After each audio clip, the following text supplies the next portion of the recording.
Hello students, ராஷ்டிரபாஷாவுக்கு first பேப்பரில் 11th கொஸ்டினுக்கு பாத்திர பரீட்சை பார்த்தோம். அதில் வந்து ஜீவன்லால் ஒன்று பார்த்துருக்கோம், 5 மார்க்கு. இம்பார்ட்டண்ட்டு மட்டும் பார்க்குறோம் ஸ்டூடெண்ட்ஸ். இப்போ வந்து கோபால் பிரசாத் பார்க்கலாம், அதுவும் இம்பார்ட்டண்ட்டு தான். ஆனால் இதில் ஒரு 5 இருக்குது. இந்த 5ல் உங்களுக்கு எது சிம்பிளாக இருக்கோ, எது ஈஸியாக இருக்கோ அதை நீங்கள் எழுதுங்க. இந்த 5 இம்பார்ட்டண்ட்டும் நான் போட்டு விட்றேன். இது second Jeevanlal Gopal Prasad GMV QA புக்கில் பேஜ் நம்பர் 24 இருக்குது. உங்கள் புக்கிலையும் இருக்குது பாருங்கள். கோபால் பிரசாத் செகண்ட் இது பார்க்கலாமா? ரீடிக்கு ஹட்டி, முதுகெலும்பு. ஹட்டின்னா எலும்பு, ரீடிக்கு ஹெட்டின்னா முதுகெலும்பு. ஏகாங்கி இந்த நாடகத்திலேருந்து, இந்த நாடகத்தில் பிரமுக பாத்திரக கோபால் பிரசாத், முக்கியமான பாத்திரம் கேரக்டர் தான் இந்த கோபால் பிரசாத். ரீடிக்கு ஹட்டி ஏகாங்கி கா பிரமுக் பாத்திர பாத்திரக கோபால் பிரசாத், பிரசாத் அப்படி படிங்க. ரீடிக்கு ஹட்டி, ஹடின்றது வந்து கீழே அந்த ஹ போட்டு ட போட்டு கீழே வந்து ஹலந்து அது போட்டிருக்காங்க, ஒரு சின்ன கோடு. அது எந்த மாத்திராவும் கிடையாது, அதை நீங்கள் மாத்திரான்னு நினச்சிக்காதீங்க. அது வந்து ஹலந்து, அவ்வளோதான், ஒரு சின்ன கோடு. அது வந்ததுன்னா நீங்கள் இக்கு இத்து இப்பு இம்முன்னு இங்கிலீஷில் தமிழில் படிக்கிற மாதிரி புள்ளி வச்ச எழுத்தா, அதாவது அந்த லைட்டாக படிக்கணும், புள்ளி வச்ச எழுத்து மாதிரி அதை நம்ம ப்ரொனன்சியேட் பண்ணணும். ஹடி, ஹடி தான் கரெக்ட். ஹட்டி அப்படின்னு சொல்லக்கூடாது, ஹடி. ரீடிக்கு ஹடி, இது வந்து முதுகெலும்பு. ஏகாங்கிகா பிரமுக பாத்திரக கோபால் பிரசாத். கோபால் பிரसाद अपने बेटे शंकर का विवाह कम पढ़ी लिखी लड़की में करवाना चाहते हैं. அப்படின்னா கோபால் பிரசாத் தன்னுடைய மகனுக்கு, அவன் பேர் வந்து சங்கர், பேட்டேன்னா மகன், அப்பனே பேட்டேனா தன்னுடைய மகனுக்கு, அவன் பேர் வந்து சங்கருக்கு. விவாஹ் அப்படின்னா கல்யாணம். கம் படி லிக்கி, கம்மியாக படிப்பறிவு உள்ள, கம் படி லிக்கினா கம்மியாக படித்த லடுக்கி, ஒரு பெண்ணை பார்த்து சே கர்வானா சாகத்தே ஹேன். அவனோட கோபால் பிரசாத் தன்னுடைய மகனுக்கு அதிக படிப்பறிவு இல்லாத கம்மியாக படித்த ஒரு பொண்ணை கல்யாணம் பண்ணணும் அப்படின்னு நினைக்கிறாரு. அதுதான் ஸ்டூடெண்ட்ஸ் இதுக்கு அர்த்தம். உன்கே விசார், அவருடைய கருத்து, அவர் ஒரு லாயர் இருந்தாலும் அவருடைய கருத்து என்னன்னா, உன்கே விசார்மே படி லிக்கி லடுக்கி, அவருடைய கருத்துப்படி படித்த பெண்கள் அச்சி கிருஹிணி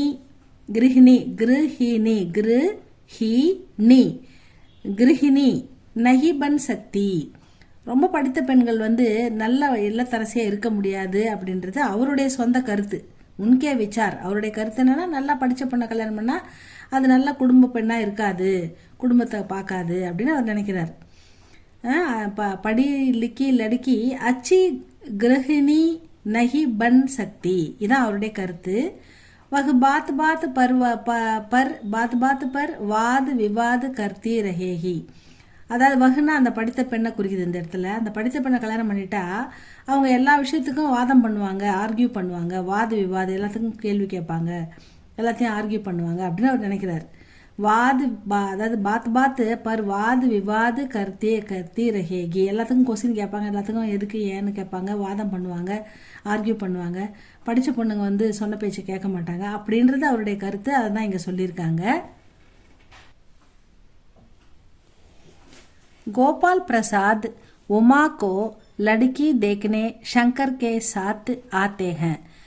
உமாவை பெண் பார்க்கறதுக்காக கோபால் பிரசாத் உமாவை லடுக்கி தேக்கணுன்னா பெண் பார்க்கறதுக்காக கல்யாணத்துக்கு சங்கரை கூப்பிட்டுக்கிட்டு, சங்கர் கே சாத்னா சங்கருடன், தன் மகன் சங்கருடன் ஆத்தேக வந்திருக்கிறார் உமா வீட்டுக்கு. உமாக்கோ चश्मा पहना देखकर उनको शक होता है कि उमा पढ़ी लिखी तो नहीं அப்படின்னு. அதாவது உமா வந்து பொண்ணு பார்க்க வரும்போது அவங்க கண்ணாடி போட்டிருக்காங்க, சஷ்மான்னா கண்ணாடி. உமாக்கோ சஷ்மா பகன்னானா டு வியர் போட்டுக்கிறது, அவங்க போட்டிருக்கிறத தேக்குக்கர்னா பார்த்துட்டு, உன்கோ ஷக்கு அவர் வந்து சந்தேகப்படுறாரு, ஆச்சரியப்படுறாரு. ஏன்னா இவங்க தான் படிக்கல, இவங்களுக்கு எதுக்கு கண்ணாடி அப்படின்ற மாதிரி. படித்தவங்க தானே கண்ணாடி போடுவாங்க, இவங்க ஏன் போட்டிருக்காங்க அப்படின்னு கேட்குறாரு. ஷக்கு ஹோத்தாக கி உமா படி லிக்கி தோ நஹி அப்படின்னு கேட்குறாரு. படித்தவங்க தானே போடுவாங்க, இவங்க ஏன் கண்ணாடி போட்டிருக்கீங்க அப்படின்னு. ஜப் மாலும் ஹோத்தாக கி ஆங்க் கி தர்द के कारण ही उमा ने चश्मा पहनी है, तब वे शांत होते हैं. உடனே அவங்க அப்பா ராம் ஸ்வரூப் இருப்பார், உமாவோட அப்பா. அவர் சொல்வார், இவர் கேட்குற கேள்விக்கெல்லாம் உமா பதில் சொல்ல மாட்டாங்க, அவங்க அப்பா தான் சொல்வார். அப்போ என்ன சொல்வார்னா, அது இல்லைங்க கண்ணு வலிக்குது அதுக்காக போட்டிருக்கு அப்படின்னு சொல்லுவார்.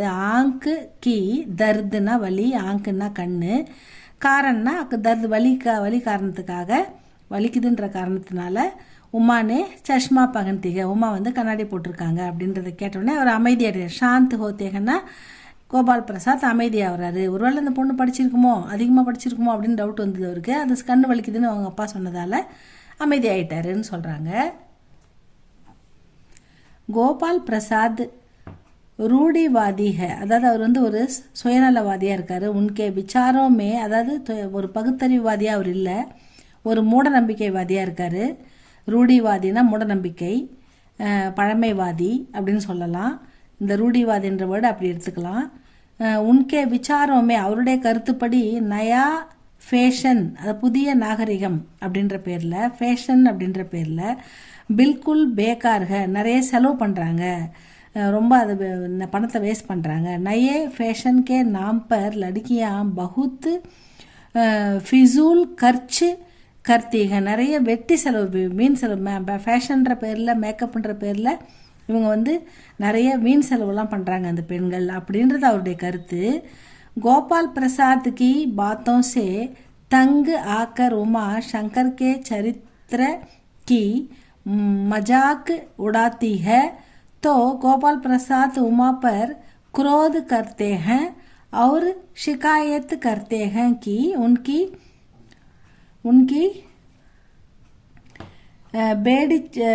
बेइज्जती हुई है. கோபால் பிரசாத் கி பாத்தோं से, கோபால் பிரசாத் பேசின அந்த வார்த்தைகளை கேட்டு வெறுப்படைஞ்சிட்டா நம்ம உமா.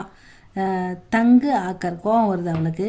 உமா சங்கர்கே, அவன் சங்கர் வந்து கேரக்டர்லெஸ் ஃபெலோ, அவன் வந்து ஒரு டிசிப்ளினான ஒரு நல்ல ஸ்டூடெண்ட்டும் நல்ல ஒரு பையனும் கிடையாது, அது அவளுக்கு தெரியும். அதனால் அவள் சொல்கிறா, நீங்கள் இவ்வளோ பொண்ணு பற்றி இவ்வளோ பேசுகிறீங்களே, உங்கள் பையன் எப்படி தெரியுமா அப்படின்ட்டு ஆக்கர் உமா வந்து கோமா வந்து உமா சங்கர்கே சரித்திரக்கி மஜாக்கு உடாத்தி ஹே தோ கோபால் பிரசாத் உமா பர், அதாவது அவள் வந்து என்ன பண்ணுறா, அவனுடைய பையனை பற்றி கேவலமாக பேசி கிண்டல் பண்ணுறா.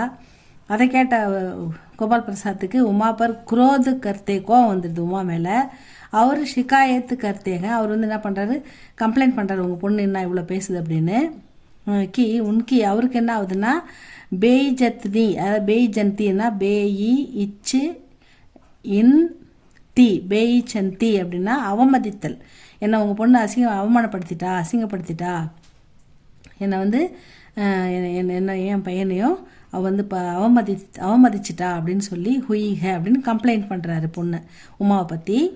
இஸ் பிரகார் கோபால் பிரசாத்துக்கா பாத்திரம், இப்படி வந்து அவருடைய பாத்திரம் இதுபடி அவருடைய கேரக்டர் எப்படி இருக்குதுன்னா ஸ்வார்த்தி, சுயநலவாதியாக காட்டுது. அது கமண்டி, தன்னகனம் முடிச்சவராக காட்டுது, ஹெட் வெயிட் உள்ளவராக. ஸ்வார்த்தின்னா சுயநலம், கமண்டின்னா தலகணம். அவர் ரூடிவாதி, ஒரு பழமைவாதியான முற்போக்கான சிந்தனை இல்லாதவராக இருக்கார். ரூடிவாதி ஆத்மிக்கே ரூப்மே சித்தரித்து ஹே. கோபால் பிரசாத் எப்படிப்பட்டவர்னா ஒரு பழமைவாதி, சுயநலவாதி, தலகணம் பிடிச்சவர், ப்ரௌடு, அவருக்கு ஹெட் வெயிட் அதிகம். இப்படிப்பட்ட ஒரு கேரக்டராக தான் வந்து கோபால் பிரசாத் இந்த நாடகத்தில் சித்தரிக்கப்பட்டுள்ளார் அப்படின்னு சொல்கிறாங்க. இவ்வளோ தான் ஸ்டூடெண்ட்ஸ். இதில் நீங்கள் வந்து எந்தெந்த பாயிண்ட் உங்களுக்கு ஈஸியாக இருக்குன்னு பாருங்கள், அதை மட்டும் எழுதுங்க. எல்லாமே எழுதணும்னு அவசியம் இல்லை. கோபால் பிரசாத் யார், அவர் எப்படிப்பட்டவர், அவர் பையனுக்கு பொண்ணு பார்க்க வர்றாரு, பொண்ணு எப்படி இருக்கணும்னு நினைக்கிறாரு. ஏன்னா இவர் பையன் ஒழுங்காக படிக்கல, அதனால் அந்த பொண்ணு அதிகமாக படிச்சிருக்கக்கூடாது, அப்போ தான் அடிமையாக சொன்ன வேலை செய்யும், எதிர்த்து எந்த கேள்வியும் கேட்காது, அதனால் ஒரு அதிகம் படிக்காத பெண்ணை பார்த்து கல்யாணம் பண்ணுவோம் அப்படின்னு நினைக்கிறாரு. அப்போ பெண்கள் படிக்கிறது, பெண்கள் மாடர்னாக இருக்கிறது, பேஷனாக இருக்கிறது, சம்பாதிக்கிறது, இதெல்லாம் அவருக்கு வந்து இப்போ உடன்பாடு இல்லை, இதெல்லாம் அவருக்கு உடன்பாடு இல்லை, இதெல்லாம் அவர் விரும்பலை அப்படின்ற ஒரு கேரக்டராக தான் இதில் காமிச்சிருக்காங்க ஸ்டூடெண்ட்ஸ். இவ்வளோ தான் ஸ்டூடெண்ட்ஸ். இது படித்து பாருங்கள். இது உங்களுக்கு இம்பார்ட்டண்ட்டில் ஈஸியாக இருந்தால் இதை படிங்க. இதுக்கு முன்னாடி வந்து ஜீவன்லால் போட்டிருக்கோம், அது ஈஸியாக இருந்தால் அதை படிங்க. இதுக்கப்புறம் இதை விட இன்னும் ஈஸியாக இருக்கிற குரு மகந்த், அதை பார்க்கலாம் ஸ்டூடெண்ட்ஸ். இது பிடிச்சிருந்தால் லைக் பண்ணுங்கள், சப்ஸ்கிரைப் பண்ணுங்கள் ஸ்டூடெண்ட்ஸ். தேங்க்யூ ஃபார் வாட்சிங்.